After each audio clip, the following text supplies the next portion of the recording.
Full Moon sale ಬೆಳಗ್ಗೆ 9 ಗಂಟೆಯಿಂದ ರಾತ್ರಿ 12 ಗಂಟೆವರೆಗೂ ಜುಲೈ 29 ಒಂದು ದಿನ ಮಾತ್ರ. ಹಗಲು ರಾತ್ರಿ ಕಣ್ಣಿಗೆ ಎಣ್ಣೆ ಬಿಟ್ಕೊಂಡು ಓದಿದ್ದ ಆ ಅಮಾಯಕರ ಕನಸುಗಳು ಒಂದೇ ಒಂದು ಪ್ರಶ್ನೆ ಪತ್ರಿಕೆ ಸೋರಿಕೆ ಅನ್ನೋ ಭ್ರಷ್ಟಾಚಾರದ ಸದ್ದಿಗೆ ಅಡಿಪಾಯ ಇಲ್ಲದೆ ಕುಸಿದು ಬಿದ್ದಿದೆ. 20 ಉದಯಿಸೋ ಸೂರ್ಯರು ವ್ಯವಸ್ಥೆಯ ಅಕ್ರಮಕ್ಕೆ, ಪರೀಕ್ಷಾ ದಂಧೆಯ ಅಮಾನವೀಯತೆಗೆ ಬಲಿಯಾಗಿ ತಮ್ಮ ಕೊನೆಯುಸಿರೆಳೆದರು. ಆ 20 ಕುಟುಂಬಗಳ ಮನೆಯಲ್ಲಿ ಇಂದಿಗೂ ಒಲೆ ಉರಿದಿಲ್ಲ, ತಾಯಂದಿರ ಕಣ್ಣೀರು ಒಣಗಿಲ್ಲ.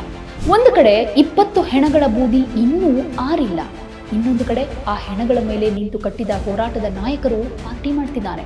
ಇದು ಜೆನ್ಸಿಗಳ ಸ್ಟೈಲ್. ಆಂಕರ್ಗಳಿಗೆ, ಅಂಕಲ್ ಆಂಟಿಗಳಿಗೆ ಇದು ಅರ್ಥ ಆಗೋದಿಲ್ಲ. ನಾವು ರಸ್ತೆಯಲ್ಲೂ ಹೋರಾಡ್ತೀವಿ, ಹೋಟೆಲ್ನಲ್ಲೂ ಡ್ಯಾನ್ಸ್ ಮಾಡ್ತೀವಿ, ಪಾರ್ಟಿ ಮಾಡ್ತೀವಿ ಅಂತ. ಎಂತಹ ಅಹಂಕಾರದ ಮಾತುಗಳಲ್ಲ, ಎಂತಹ ಅಸಂವೇದನಾಶೀಲತೆ ಅಂತ ಅನ್ಸುತ್ತೆ. ಸಾಮಾನ್ಯ ರಾಜಕೀಯ ಪಕ್ಷಗಳು ಮಾಡುವಂತಹ ತಪ್ಪುಗಳನ್ನೇ ನೀವು ಕೂಡ ಮಾಡ್ತಾ ಇದ್ರೆ ನಿಮ್ಮ ಕಾಕ್ರೋಚ್ ಜನತಾ ಪಾರ್ಟಿಗೂ ಹಳೆಯ ಸಾಂಪ್ರದಾಯಿಕ ರಾಜಕೀಯ ಪಕ್ಷಗಳಿಗೂ ಏನ್ ವ್ಯತ್ಯಾಸ? ಹಾಯ್ ಹಲೋ ಎಲ್ರಿಗೂ ನಮಸ್ತೆ. ನೀವು ನೋಡ್ತಾ ಇರೋದು ಒನ್ ಇಂಡಿಯಾ ಕನ್ನಡ. ನಾನ್ ಪ್ರತಿಮಾ. ವೀಕ್ಷಕರೇ, ಒಂದ್ಸಲ ಇಮ್ಯಾಜಿನ್ ಮಾಡ್ಕೊಳ್ಳಿ, ತಮ್ಮ ಮಕ್ಕಳ ಭವಿಷ್ಯ ಬೆಳಗುತ್ತೆ, ಅವರು ವೈದ್ಯರಾಗಿ ಸಮಾಜಕ್ಕೆ ಸೇವೆಯನ್ನು ಕೊಡ್ತಾರೆ ಅಂತ ಅದೆಷ್ಟೋ ಬಡ ತಾಯಿ ತಂದೆಯರು ಹೊಟ್ಟೆ ಬಟ್ಟೆ ಕಟ್ಟಿ ಹಣ ಕೂಡಿಟ್ಟಿದ್ರು. ಹಗಲು ರಾತ್ರಿ ಕಣ್ಣಿಗೆ ಎಣ್ಣೆ ಬಿಟ್ಕೊಂಡು ಓದಿದ್ದ ಆ ಅಮಾಯಕರ ಕನಸುಗಳು ಒಂದೇ ಒಂದು ಪ್ರಶ್ನೆ ಪತ್ರಿಕೆ ಸೋರಿಕೆ ಅನ್ನೋ ಭ್ರಷ್ಟಾಚಾರದ ಸದ್ದಿಗೆ ಅಡಿಪಾಯ ಇಲ್ಲದೆ ಕುಸಿದು ಬಿದ್ವು. ಒಂದಲ್ಲ ಎರಡಲ್ಲ, ಬರೋಬ್ಬರಿ 20 ಜೀವಗಳು, 20 ಉದಯಿಸೋ ಸೂರ್ಯರು ವ್ಯವಸ್ಥೆಯ ಅಕ್ರಮಕ್ಕೆ, ಪರೀಕ್ಷಾ ದಂಧೆಯ ಅಮಾನವೀಯತೆಗೆ ಬಲಿಯಾಗಿ ತಮ್ಮ ಕೊನೆಯುಸಿರೆಳೆದರು. ಆ 20 ಕುಟುಂಬಗಳ ಮನೆಯಲ್ಲಿ ಇಂದಿಗೂ ಒಲೆ ಉರಿದಿಲ್ಲ, ತಾಯಂದಿರ ಕಣ್ಣೀರು ಒಣಗಿಲ್ಲ. ಆದರೆ ಅದೇ ಬೀದಿಗಳಲ್ಲಿ, ಅದೇ ಹೋರಾಟದ ಹೆಸರಲ್ಲಿ ಹುಟ್ಟಿಕೊಂಡ cockroach Janata party alias CJP ಏನ್ ಮಾಡ್ತಾ ಇದೆ ಗೊತ್ತಾ? ದೆಹಲಿಯ ನಡುಬೀದಿಗಳಲ್ಲಿ, ಸ್ಟಾರ್ ಹೋಟೆಲ್ಗಳ ಚಾವಣಿ ಕೆಳಗೆ, ಮದ್ಯ ಸಂಗೀತದ ಅಬ್ಬರದಲ್ಲಿ ಡ್ಯಾನ್ಸ್ ಮಾಡ್ತಾ ಇದೆ. ರಾಜೀನಾಮೆ ಸಿಕ್ತು, ಗೆಲುವು ನಮ್ಮದಾಯ್ತು ಅಂತ ಕುಣಿದು ಕುಪ್ಪಳಿಸ್ತಾ ಇದೆ. ಒಂದು ಕಡೆ 20 ಹೆಣಗಳ ಬೂದಿ ಇನ್ನೂ ಆರಿಲ್ಲ, ಇನ್ನೊಂದು ಕಡೆ ಆ ಹೆಣಗಳ ಮೇಲೆ ನಿಂತು ಕಟ್ಟಿದ ಹೋರಾಟದ ನಾಯಕರು ಪಾರ್ಟಿ ಮಾಡ್ತಿದ್ದಾರೆ. ಜನಸಾಮಾನ್ಯರ ಪರ ಅಂತ ಹೇಳ್ಕೊಳ್ಳೋ ಈ ಜೆನ್ಸಿ ನಾಯಕತ್ವಕ್ಕೆ 20 ಅಮಾಯಕರ ಸಾವು ಕೇವಲ ಒಂದು ಪಾಯಿಂಟ್ ಅಷ್ಟೇನಾ? ರಾಜೀನಾಮೆಯನ್ನು ಪಡೆಯೋದಕ್ಕೆ ಬಳಸಿ ಬಿಸಾಡಿದ ದಾಳ ಮಾತ್ರನಾ? ಕೇಂದ್ರ ಶಿಕ್ಷಣ ಸಚಿವರ ರಾಜೀನಾಮೆಯನ್ನು ಪಡೆದಿದ್ದು ಸಣ್ಣ ವಿಷಯ ಏನಲ್ಲ, ಹೌದು. ವ್ಯವಸ್ಥೆಯ ವಿರುದ್ಧ ಯುವಜನತೆ ಧ್ವನಿ ಎತ್ತಿದ್ದು ಅಭಿನಂದನೆಗೆ ಅರ್ಹವಾದದ್ದೇ. ಆದರೆ ಆ ಗೆಲುವನ್ನು ಸಂಭ್ರಮಿಸಿದ ರೀತಿ ಇದೆಯಲ್ಲ, ಅದು ಈ ದೇಶದ ಪ್ರಜಾಪ್ರಭುತ್ವ ಮತ್ತು ಚಳವಳಿಗಳ ಚರಿತ್ರೆಗೆ ಹಿಡಿದ ಕನ್ನಡಿಯಲ್ಲ, ಹಚ್ಚಿದ ಬೆಂಕಿ. ಪ್ರಶ್ನೆ ಮಾಡಿದಾಗ CJP ವಕ್ತಾರರು ಹಾಗೆ ನಾಯಕರು ಕೊಡ್ತಾ ಇರೋ ಸ್ಪಷ್ಟನೆ ಯಾವ ರೀತಿಯಾಗಿದೆ ಗೊತ್ತಾ? ಇದು ಜೆನ್ಸಿಗಳ ಸ್ಟೈಲ್. ಆಂಕರ್ಗಳಿಗೆ, ಅಂಕಲ್ ಆಂಟಿಗಳಿಗೆ ಇದು ಅರ್ಥ ಆಗೋದಿಲ್ಲ. ನಾವು ರಸ್ತೆಯಲ್ಲೂ ಹೋರಾಡ್ತೀವಿ, ಹೋಟೆಲ್ನಲ್ಲೂ ಡ್ಯಾನ್ಸ್ ಮಾಡ್ತೀವಿ, ಪಾರ್ಟಿ ಮಾಡ್ತೀವಿ ಅಂತ. ಎಂತಹ ಅಹಂಕಾರದ ಮಾತುಗಳಲ್ವಾ, ಎಂತಹ ಅಸಂವೇದನಾಶೀಲತೆ ಅಂತ ಅನ್ಸುತ್ತೆ. ಅಂಕಲ್ ಆಂಟಿಗಳು ಅಂತ ನೀವು ಯಾರನ್ನ ವ್ಯಂಗ್ಯ ಮಾಡ್ತಾ ಇದ್ದೀರೋ ಅದೇ ವಯಸ್ಸಿನ ಪೋಷಕರು ತಮ್ಮ ಹೆತ್ತ ಮಕ್ಕಳ ಶವದ ಮುಂದೆ ಕಣ್ಣೀರು ಹಾಕ್ತಾ ಇದ್ದಾರೆ. ಇದು ಯುವ ಪೀಳಿಗೆಯ ಸ್ವತಂತ್ರ ಶೈಲಿಯಲ್ಲ, ಇದು ಜವಾಬ್ದಾರಿಯಿಂದ ಓಡಿ ಹೋಗೋ ಅಸೂಕ್ಷ್ಮತೆಯ ಪರಮಾವಧಿ ಅಂತ ಹೇಳ್ಬೋದು. ನೀವು 150-200 ಸ್ವಯಂ ಸೇವಕರಿಗೆ ಧನ್ಯವಾದ ಹೇಳೋದಕ್ಕೆ ಸಭೆ ಮಾಡಿದ್ರಂತೆ. ಹೋಟೆಲ್ನಲ್ಲಿ ಕೇಕ್ ಕಟ್ ಮಾಡಿ ಕುಣಿದು ಸಂಭ್ರಮಿಸೋದೇ ಧನ್ಯವಾದ ಅರ್ಪಿಸೋ ರೀತಿನ ಹಾಗಾದ್ರೆ?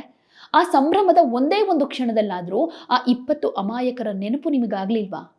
ಅವರ ಕುಟುಂಬಗಳ ಮುಂದೆ ನಿಂತು ಈ ಡ್ಯಾನ್ಸ್ ಅಭ್ಯಾಸವನ್ನ ಮಾಡೋದಕ್ಕೆ ನಿಮಗೆ ಹೇಗಾದರೂ ಸಾಧ್ಯ ಆಯಿತು? ಈ ಥರದ ಪ್ರಶ್ನೆ ಸೋಷಿಯಲ್ ಮೀಡಿಯಾದಲ್ಲಿ ಸಾಕಷ್ಟು ವ್ಯಕ್ತವಾಗ್ತಾ ಇರುವಂಥ ರೀತಿ. ಹೋರಾಟ ಅಂದರೆ ಕೇವಲ ಸೋಷಿಯಲ್ ಮೀಡಿಯಾದಲ್ಲಿ ಲೈಕ್ಸ್ ಗಿಟ್ಸ್ಕೊಳ್ಳೋದಲ್ಲ, ಹೋರಾಟ ಅಂದರೆ ಕೇವಲ ಸಚಿವರ ತಲೆದಂಡ ಪಡ್ಕೊಳ್ಳೋದಲ್ಲ. ಆ ಹೋರಾಟದ ಹಿಂದೆ ಬಿದ್ದ ಹೆಣಗಳ ಗಾಂಭೀರ್ಯತೆಯನ್ನು ಕಾಯ್ದುಕೊಳ್ಳೋದು ಕೂಡ ಹೋರಾಟಗಾರನ ಪ್ರಾಥಮಿಕ ಕರ್ತವ್ಯವಾಗಿರುತ್ತೆ. ಇದೇ ಪ್ರತಿಭಟನೆಯಲ್ಲಿ ನಿಮ್ಮ ಜೊತೆ ನಿಂತಿದ್ದ ಈ ದೇಶದ ಹಿರಿಯ ಹೋರಾಟಗಾರ ಸೋನಂ ವಾಂಗ್ಚುಕ್ ಅವರು ಒಂದು ಮಾತು ಹೇಳಿದರು. ಗೆಲುವು ಸಿಕ್ಕಾಗ ವಿನಯ ಮತ್ತು ನಮ್ರತೆ ಇರಬೇಕು, ಸಂಭ್ರಮಾಚರಣೆಯನ್ನು ಜವಾಬ್ದಾರಿಯಿಂದ ಮಾಡಬೇಕು ಅಂತ. ವಾಂಗ್ಚುಕ್ ಅವರ ಈ ಮಾತುಗಳಲ್ಲಿ ಅನುಭವ ಇತ್ತು, ಸಂವೇದನೆ ಇತ್ತು. ಆದರೆ ಇಂದಿನ ಯುವ ನಾಯಕರಿಗೆ ಹಿರಿಯರ ಅನುಭವವೂ ಬೇಕಿಲ್ಲ, ಸಮಾಜದ ಮುಖ ಮುಸುಕಿದ ದುಃಖವೂ ಕೂಡ ಕಾಣ್ತಾ ಇಲ್ಲ.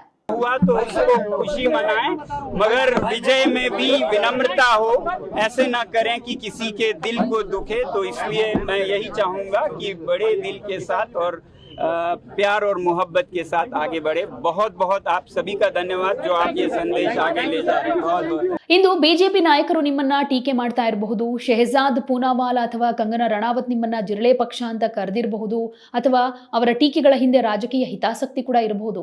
ಆದರೆ ಸಿಜೆಪಿ ನಾಯಕರೇ, ನಿಮ್ಮನ್ನ ಟೀಕೆ ಮಾಡ್ತಾ ಇರೋದು ಕೇವಲ ಆಡಳಿತ ಪಕ್ಷ ಅಲ್ಲ, ಈ ದೇಶದ ಸಾಮಾನ್ಯ ನಾಗರಿಕ, ನಿಮ್ಮನ್ನ ನಂಬಿ ಹೋರಾಟಕ್ಕೆ ಧುಮುಕಿದ ಬಡ ವಿದ್ಯಾರ್ಥಿಗಳು. ನಾವು ನಮಗಾಗಿ ಹೋರಾಟ ಮಾಡ್ತಿದ್ದೀವಿ ಅಂತ ನಂಬಿಕೊಂಡಿದ್ದ ಆ ಅಮಾಯಕರ ಕಣ್ಣಲ್ಲಿ ಈಗ ನಿರಾಸೆ ಎದ್ದು ಕಾಣಿಸ್ತಾ ಇದೆ. ನಾವು ರಕ್ತ ಬಸಿದು ಹೋರಾಡಿದ್ರೆ ನಾಯಕರು ಸ್ಟಾರ್ ಹೋಟೆಲ್ಗಳಲ್ಲಿ ಸಂಭ್ರಮ ಪಡ್ತಾ ಇದ್ದಾರೆ ಅಂತ ಪ್ರತಿಯೊಬ್ಬ ವಿದ್ಯಾರ್ಥಿಯ ಮನಸ್ಸಲ್ಲೂ ಕೂಡ ಇದು ಮೂಡಿರುತ್ತೆ. ಸಾಮಾನ್ಯ ರಾಜಕೀಯ ಪಕ್ಷಗಳು ಮಾಡುವಂತಹ ತಪ್ಪುಗಳನ್ನೇ ನೀವು ಕೂಡ ಮಾಡ್ತಾ ಇದ್ರೆ ನಿಮ್ಮ ಕಾಕ್ರೋಚ್ ಜನತಾ ಪಾರ್ಟಿಗೂ ಹಳೆಯ ಸಾಂಪ್ರದಾಯಿಕ ರಾಜಕೀಯ ಪಕ್ಷಗಳಿಗೂ ಏನ್ ವ್ಯತ್ಯಾಸ? ವ್ಯವಸ್ಥೆಯನ್ನ ಬದಲಾಯಿಸುವುದಕ್ಕೆ ಬಂದವರು ಅದೇ ವ್ಯವಸ್ಥೆಯ ವೈಭವಕ್ಕೆ ಬಲಿಯಾದ್ರಾ ಅನ್ನೋ ಪ್ರಶ್ನೆ ಸಹಜವಾಗಿ ಇಲ್ಲಿ ಬರುತ್ತೆ. ಜನಪ್ರಿಯತೆ ಮತ್ತು ವೈರಲ್ ಸಂಸ್ಕೃತಿಯ ಈ ಕಾಲದಲ್ಲಿ ಹೋರಾಟಗಳು ಈಗ ರೀಲ್ಸ್ ಮತ್ತು ಟ್ರೆಂಡಿಂಗ್ ವಿಷಯಗಳಾಗಿ ಮಾರ್ಪಡ್ತಾ ಇರುವುದು ಈ ದೇಶದ ದುರಂತ. ಪ್ರಶ್ನೆ ಪತ್ರಿಕೆ ಸೋರಿಕೆಯ ವಿರುದ್ಧ ಸಿಜೆಪಿ ಹುಟ್ಟುಹಾಕಿದ ಅಲೆ ದೇಶಕ್ಕೆ ಅಗತ್ಯ ಆಯಿತು. ಧರ್ಮೇಂದ್ರ ಪ್ರಧಾನ್ ಅವರ ರಾಜೀನಾಮೆಗೆ ಆಗ್ರಹಿಸಿದ ದನಿ ನ್ಯಾಯಯುತವಾಗಿತ್ತು. ಆದರೆ ಆ ಹೋರಾಟದ ತಾರ್ಕಿಕ ಅಂತ್ಯ ಪಾರ್ಟಿ ಮತ್ತು ಡ್ಯಾನ್ಸ್ನೊಂದಿಗೆ ಮುಕ್ತಾಯವಾಗಬಾರ್ದಿತ್ತು. ಗೆಲುವಿನ ನಿಜವಾದ ಸಂಭ್ರಮ ಎಲ್ಲಿ ಗೊತ್ತಾ? ಯಾವ ಭ್ರಷ್ಟಾಚಾರದಿಂದ ವಿದ್ಯಾರ್ಥಿಗಳು ಪ್ರಾಣ ಕಳೆದುಕೊಂಡ್ರೋ ಆ ಭ್ರಷ್ಟಾಚಾರ ಸಂಪೂರ್ಣವಾಗಿ ತೊಲಗದಾಗ, ಕಟ್ಟುನಿಟ್ಟಿನ ಕಾಯ್ದೆಗಳು ಬಂದಾಗ, ಇನ್ನು ಮುಂದೆ ಯಾವೊಬ್ಬ ಬಡತಾಯಿಯ ಮಗ ಅಥವಾ ಮಗಳು ನೀಟ್ ಅಕ್ರಮಕ್ಕೆ ಬಲಿಯಾಗೋದಿಲ್ಲ ಅನ್ನೋ ಭರವಸೆ ಸಿಕ್ಕಾಗ ಮಾತ್ರ. ಇನ್ನೂ ಸಿಸ್ಟಮ್ ಬದಲಾಗಿಲ್ಲ, ಪರೀಕ್ಷಾ ಅಕ್ರಮಗಳಿಗೆ ಫುಲ್ ಸ್ಟಾಪ್ ಬಿದ್ದಿಲ್ಲ, ಅಮಾಯಕ ಕುಟುಂಬಗಳಿಗೆ ಸೂಕ್ತ ನ್ಯಾಯ ಸಿಕ್ಕಿಲ್ಲ, ಆಗಲೇ ವಿಕ್ಟರಿ ಪಾರ್ಟಿ ಶುರು ಮಾಡಿಬಿಟ್ರಲ್ಲ. ಇದು ಜೆನ್ಜಿ ಶೈಲಿಯಲ್ಲ, ಇದು ಸಂವೇದನಾಶೀಲತೆಯ ಅಭಾವ ಅಂತ ಹೇಳ್ಬೋದು. ಇದು ಹೋರಾಟವನ್ನ ಈವೆಂಟ್ ಮ್ಯಾನೇಜ್ಮೆಂಟ್ ಮಾಡಿಕೊಂಡ ಧೋರಣೆ ಅಂತ ಕರಿಬಹುದು. ಸಿಜೆಪಿ ನಾಯಕರೇ, ಸ್ಪಷ್ಟನೆಗಳನ್ನು ನೀಡೋದು ಸುಲಭ, ಹಿರಿಯರಿಗೆ ನಮ್ಮ ಭಾಷೆ ಅರ್ಥವಾಗೋದಿಲ್ಲ ಅಂತ ಜಾರ್ಕೊಳ್ಳೋದು ಇನ್ನೂ ಸುಲಭ. ಆದರೆ ಮಡಿದ ಆ 20 ವಿದ್ಯಾರ್ಥಿಗಳ ಆತ್ಮಕ್ಕೆ ನೀವು ಏನು ಉತ್ತರ ಕೊಡ್ತೀರಾ?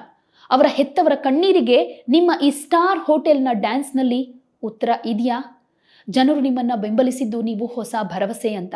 ಆದರೆ ಅದೇ ಜನ ಇವತ್ತು ನಿಮ್ಮನ್ನ ನೋಡಿ ಅಸಹ್ಯ ಪಡೋ ಥರ ಮಾಡ್ಕೋಬೇಡಿ. ಹೋರಾಟದ ಹಾದಿಯಲ್ಲಿ ಹುತಾತ್ಮರಾದವರ ನೆನಪನ್ನ ಗೌರವಿಸದ ಯಾವುದೇ ಚಳವಳಿ ಇತಿಹಾಸದ ಪುಟಗಳಲ್ಲಿ ದೀರ್ಘಕಾಲ ಉಳಿಯೋದಿಲ್ಲ. ಈ ಘಟನೆ ಸಿಜೆಪಿಗೆ ಮಾತ್ರ ಅಲ್ಲ, ಇಂದಿನ ಪ್ರತಿಯೊಬ್ಬ ಯುವ ಹೋರಾಟಗಾರನಿಗೂ ಒಂದು ಪಾಠ ಆಗಲಿ. ಗೆಲುವಿನ ಅಮಲು ಅಮಾಯಕರ ಹೆಣದ ಮೇಲೆ ಆಚರಣೆಯಾಗಬಾರ್ದಲ್ವಾ? ವ್ಯವಸ್ಥೆಯನ್ನ ಬದಲಾಯಿಸೋಕ್ಕೂ ಮುಂಚೆ ನಮ್ಮೊಳಗಿನ ಅಸಂವೇದನಾಶೀಲತೆಯನ್ನ ಬದಲಾಯಿಸ್ಕೊಳ್ಬೇಕಾಗಿದೆ. ನಿಮ್ಗೆ ಹೇಗನ್ಸುತ್ತೆ? ನಿಮ್ಮ ಅಭಿಪ್ರಾಯವನ್ನ ಕಾಮೆಂಟ್ನಲ್ಲಿ ತಿಳಿಸಿ. ನಮಸ್ಕಾರ. ಯಾವುದೇ ಸುದ್ದಿಯ ಅಪ್ಡೇಟ್ ಅನ್ನ ಮಿಸ್ ಮಾಡ್ಕೊಳ್ಬಾರ್ದು ಅಂದ್ರೆ ಈಗ್ಲೇ ಒನ್ ಇಂಡಿಯಾವನ್ನ ಸಬ್ಸ್ಕ್ರೈಬ್ ಮಾಡಿ. ನಿಮಗೆ ಬೇಕಾದ ಭಾಷೆಯಲ್ಲಿ ಎಲ್ಲಾ ಸುದ್ದಿ ತಿಳಿಬೇಕು ಅಂದ್ರೆ ಒನ್ ಇಂಡಿಯಾ ಆಪ್ ಅನ್ನ ಡೌನ್ಲೋಡ್ ಮಾಡ್ಕೊಳ್ಳಿ.